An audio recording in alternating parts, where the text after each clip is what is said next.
प्रश्न आहे काय सांगाल आजपासून या ठिकाणी जिल्हाधिकारी कार्यालयासमोर उपोषणाला बसलात, काय प्रमुख मागणी? जे घटनेमध्ये जो खरा सूत्रधार आहे आणि जे कटामध्ये जे आणखी जे 2-3 आरोपी जे CDRमध्ये स्पष्ट दिसून आलेले आहेत त्यांना तात्काळ अटक करावी.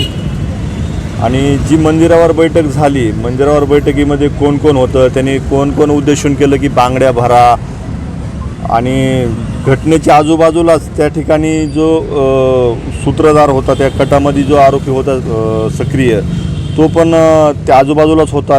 तोच तिथनं सौरभला कॉल करायचा सोनवणेंना, बालाजी सोनवणे यांची कॉल डिटेल ते मी पाठीमागं सगळं माध्यमांसमोर येऊन स्पष्ट केलेलं आहे. त्या तात्काळ आरोपीला अटक करावी हीच आमची मागणी आहे. आता CIDकडे हा प्रकरण वर्ग करण्यात आलं आहे, त्यावर काही तुम्हाला काही बोलवलं नाही? CIDवाल्यांनी आणि मला कुठलंही पत्र दिलेलं नाही. त्यांनी अद्याप कुठलंही मला फोन किंवा माझ्यापर्यंत पत्र अद्याप आलेलं नाही. त्यांना मी काल आपल्या माध्यमाद्वारेच बोललो आहे की त्यांनी आमच्या सगळ्या आमचं सगळं म्हणणं ऐकून घेऊन तपास करावा.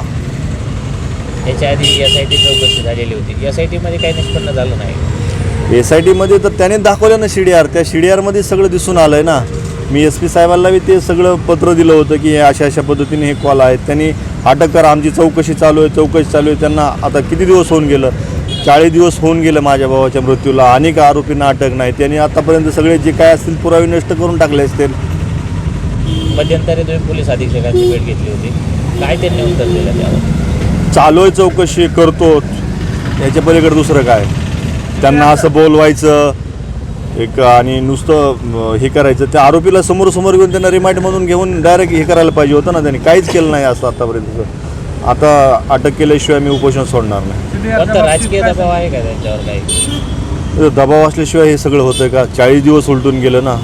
माझ्या भावानं सगळी घटना सांगितलेली, मी पुरवणी जबाब दिले, साक्षीदार घटनास्थळी सांगतायत, कोर्टात सांगतायत, तरीही पोलीस ॲक्शन घेत नाही. दबाव आहे हे तर काय आता तुम्हीच सांगा, दिसून येत आहे ना. राजकीय आहे का त्यांचा वरिष्ठांचा आहे? CDRच्या बाबतीत तुम्हाला काय सांगण्यात आलं? CDRमध्ये स्पष्ट दिसून येतं आहे. अहो CDR तर आता ते ही झालं हो, पण भावाने घटना सांगितली ना सगळी. जे घटनास्थळी माझा दुसरा चुलत भाऊ असतील, 2-3 त्याचे जी बरोबर होते तेही सांगतात, जॉबामध्ये कोर्टात सांगतायत, तरी पोलीस त्यांच्यावर कारवाई करत नाही, त्यांना अटक करत नाही. राज्याचे DG 2 दिवसावर बीडच्या दौऱ्यावर आहेत, काय मागणी असतात त्यांच्याकडे की जेणेकरून राज्याचे प्रमुख आहेत पोलीस अधिकारी, त्यांनी या आरोपींना तात्काळ अटक करावी. जे कटामध्ये CDR प्रमाणे जे निष्पन्न होत आहेत त्यांना तात्काळ अटक करावी.